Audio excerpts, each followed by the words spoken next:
Now, from WYDC TV, this is Big Fox News at 10.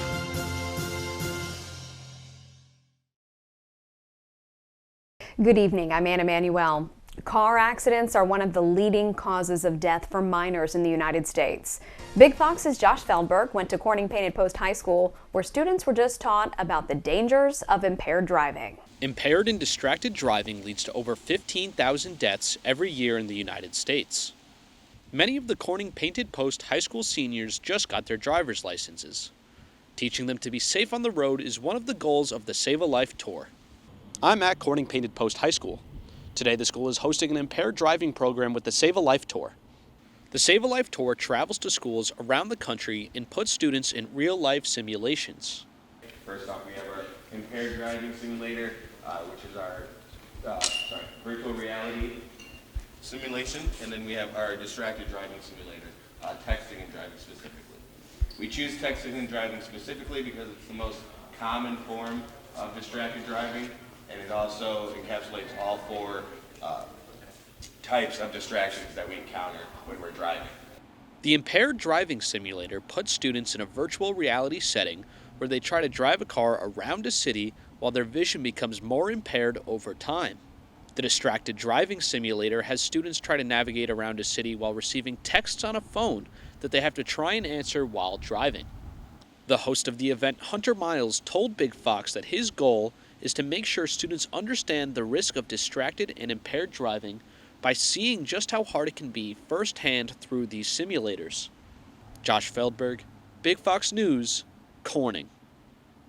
Alfred State held an inauguration ceremony for the college's newest president. Dr. Stephen Morrow becomes the college's 13th president. Students and faculty gathered in the Orvis Activity Center for the celebration. Morrow is a SUNY alum himself and is looking forward to being more involved in campus activities. The borough of Lawrenceville has been fined after failing to fix multiple violations in their water system. The Pennsylvania Department of Environmental Protection issued a $6,000 fine to the borough.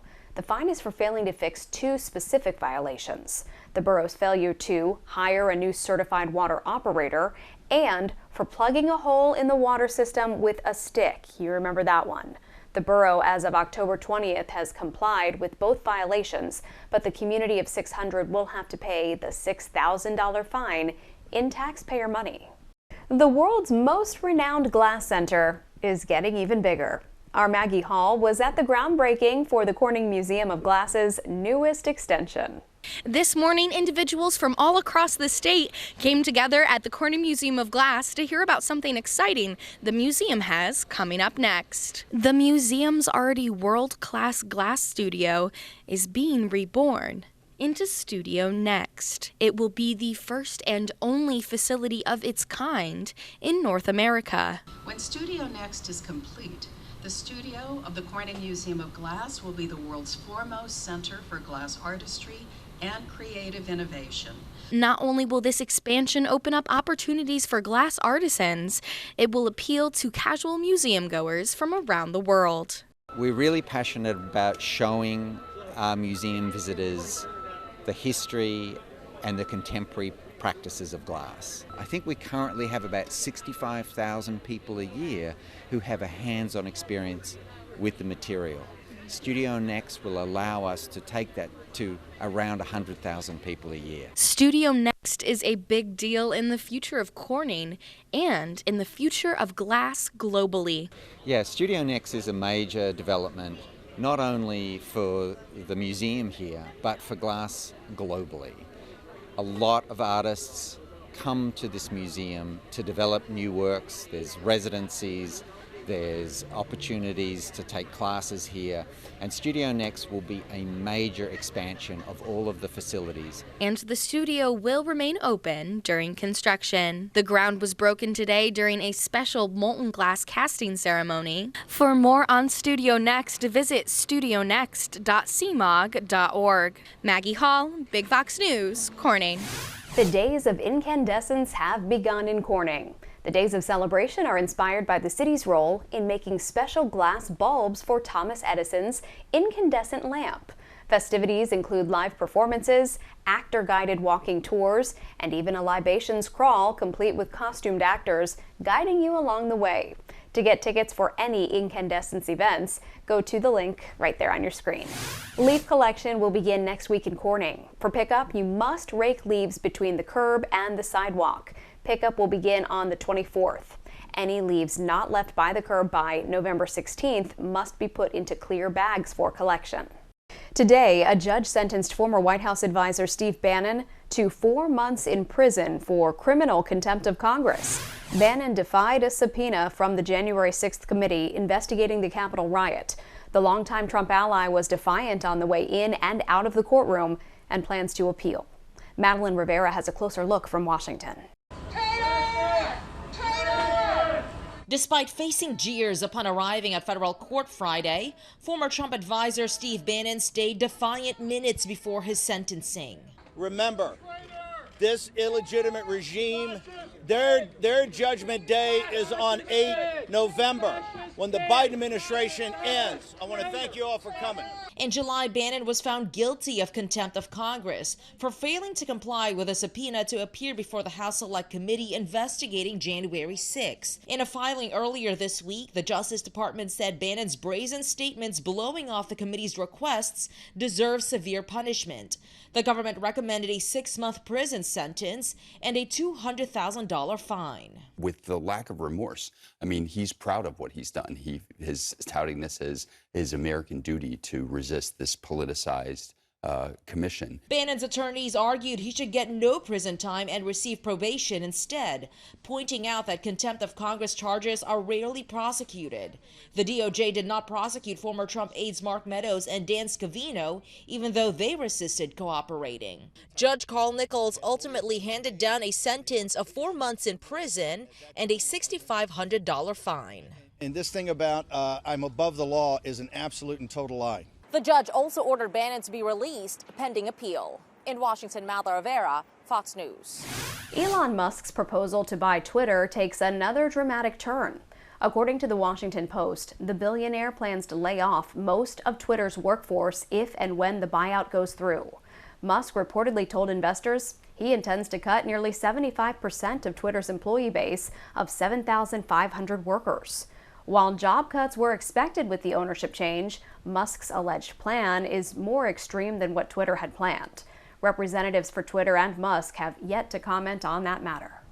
Your complete weekend forecast is next. Plus, inflation is hitting all baby supplies, hurting low-income families. What you're now paying for the essentials. Stay with us. Here's your local stock market update from Big Fox.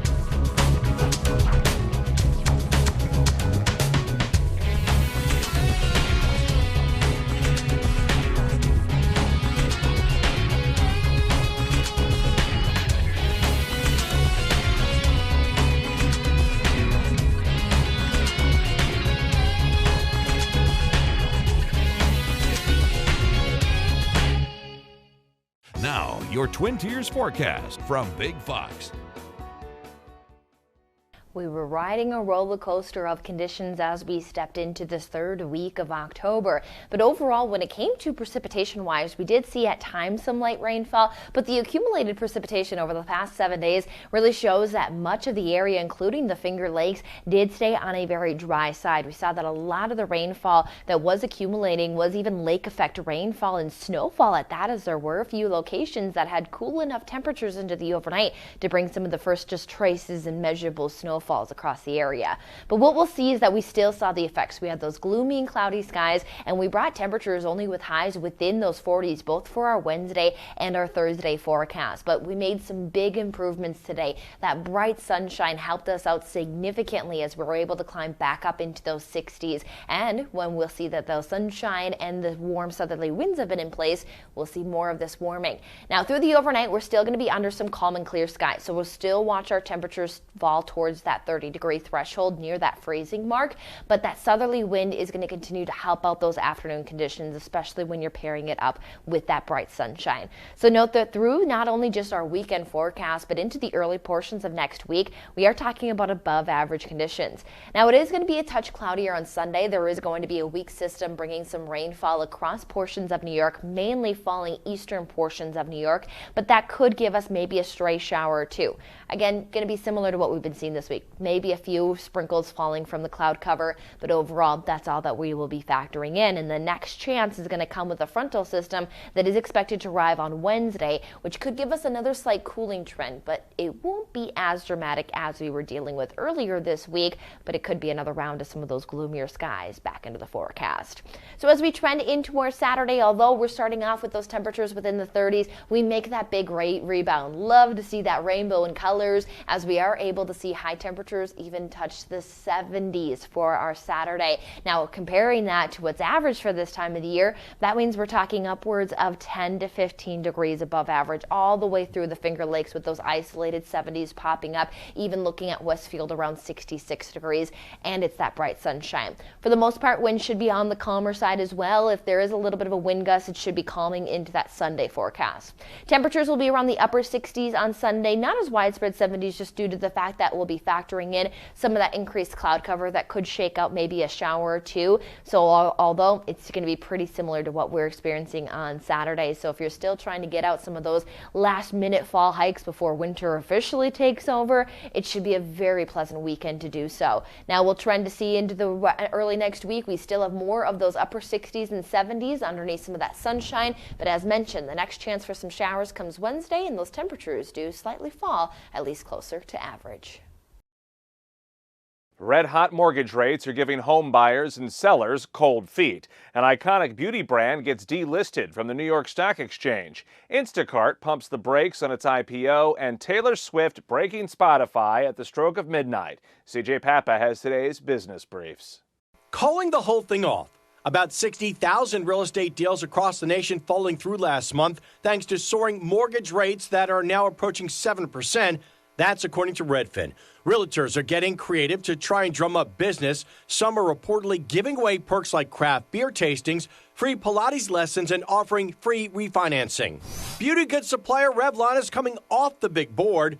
This after the New York Stock Exchange denied the company's appeal to stay listed. The exchange began delisting proceedings in June after Revlon filed for Chapter 11. Grocery delivery app Instacart has reportedly decided to push its highly anticipated IPO into 2023. Instacart filed confidential IPO registration papers with the SEC earlier this year, and as of a few weeks ago, was still hoping to debut by the end of the year. But the San Francisco-based company recently changed course in the midst of increased volatility. Only 65 companies have gone public on U.S. exchanges so far this year. And music sharing app Spotify crashing just as Taylor Swift's new album Midnights dropped on the platform. The worldwide outage did not last long, though. The music streaming app now running smooth, so Swifties can enjoy her new music. That's business. I'm CJ Papa. You no doubt remember the baby formula shortage that had parents scrambling earlier this year. The shortage has eased up, but families are still struggling because inflation is hitting other baby supplies. Ashley Soriano reports from Vegas with more. I'm not a mom myself, but I stopped by the store earlier today to see how much it would cost to buy a few of the basics for a baby. A week's worth of diapers, 3 packs of wipes, and a 12-ounce jar of baby formula. Just those items would cost me around $60. Now that's a barrier for some families, but nonprofits are stepping up to help. Size 6 and 14-5T. Thank you. Baby's Bounty in Las Vegas has given out nearly 2 million free diapers to families in southern Nevada since 2008. Diapers right now are really, really expensive, and like everything right now for babies, like anything in general is expensive, so like this is just a big help. The cost of diapers has increased 20% over the past year, baby food 11.8%, and car seats 41%. Nonprofits like this one help bridge the gap for families in need by giving all sorts of baby supplies.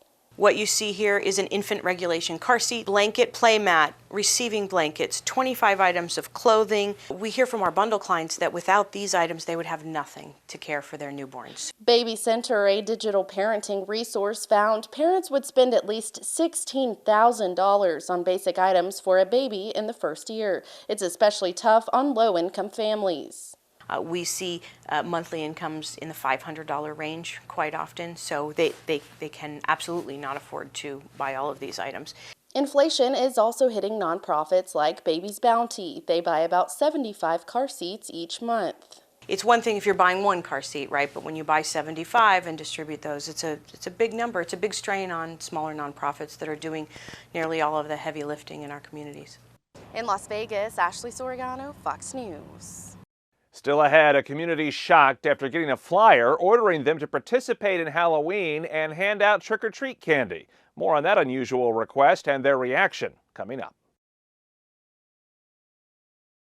Have you heard the buzz? A new study is shedding light on how exposure to weed killers is harming the vision and memory of bumblebees. Marianne Rafferty reports. They're one of the world's most important pollinators, but a new study finds the health of bumblebees is under attack, spelling potential trouble for the countless plants and crops they help keep alive. Most of us know honeybees as kind of the most common pollinator bee, but bumblebees are the native pollinators. According to a new study from researchers in Finland, common weed killers made with an active ingredient called glyphosate are negatively impacting the vision and memory of bumblebees. Scientists took two groups of bees, exposing one group to a pesticide commonly used on many crops. Both groups were then given a test where 5 colored stations were dotted with a delicious sugar solution, and the other 5 contained a bad-tasting chemical compound. The bees had time to identify which stations contained each liquid. A couple of days later, we tested their memory by challenging them in this memory test, where they were searching for those same colors. The result? Bees that were treated with the herbicide, they didn't remember anything that they learned a couple of days earlier. And control bees, they could still remember most of the rewarding colors. The study claims pesticides can alter a bumblebee's ability to recognize different colors, potentially impairing their ability to locate certain flowers they need to pollinate. And if the bees can't find flowers, they can't get enough pollen for their hive to eat, causing the hive to collapse and die. Marianne Rafferty, Fox News. Imagine if giving out candy on Halloween was mandatory. That's exactly what one California neighborhood was told in a flyer distributed this week. Chelsea Edwards has more on that unusual request. And we started back in the end of August. It's safe to say that the Diaz family goes all out for Halloween. Every year different. Mom Julia has lived in this Commerce home for more than 50 years and takes great pride in her yard's annual transformation. I've been doing this because I love it, and I also lost a son in the month of October. And it's a dedication to my son. And I love that my neighbors get to see it and the kids come by, and I enjoy to see the reaction. So she and her family were shocked to find this flyer on their fence, demanding that they participate in traditional Halloween rituals. All residents in the Bristol Park community of City of Commerce are obligated to hand out candy. The flyers were found all over the neighborhood, instructing residents to make candy available from 8 p.m. to midnight on October 31st in an effort to bring life back to the community post-pandemic. It was signed, Your Neighborhood Watch Captain. First, I was very angry. I said, who's demanding me to do this? I do it anyway. Why can't they come and say thank you for giving candy? Like, people were laughing about it. Some of them were upset. They're like, how dare you mandate something? Are we getting tickets, citations if we don't? Some people thought it was ridiculous, honestly. It was just mostly the wording, the audacity that they had to have a scheduled time set from 8 to midnight. Like, hello, people work. I don't know this person. Nobody knows this person. And I'm still kind of flabbergasted by it. Even local kids were taken aback. Personally, I think that that's not fair because some people are Christian and don't celebrate Halloween. And it's not fair that you have to do something because somebody says to, like if you don't want to do it. But many youngsters, like 9-year-old Jacob Garcia, are all for a trick-or-treating mandate. It's their really choice, but I say yes. Stay with us. We'll have more after the break.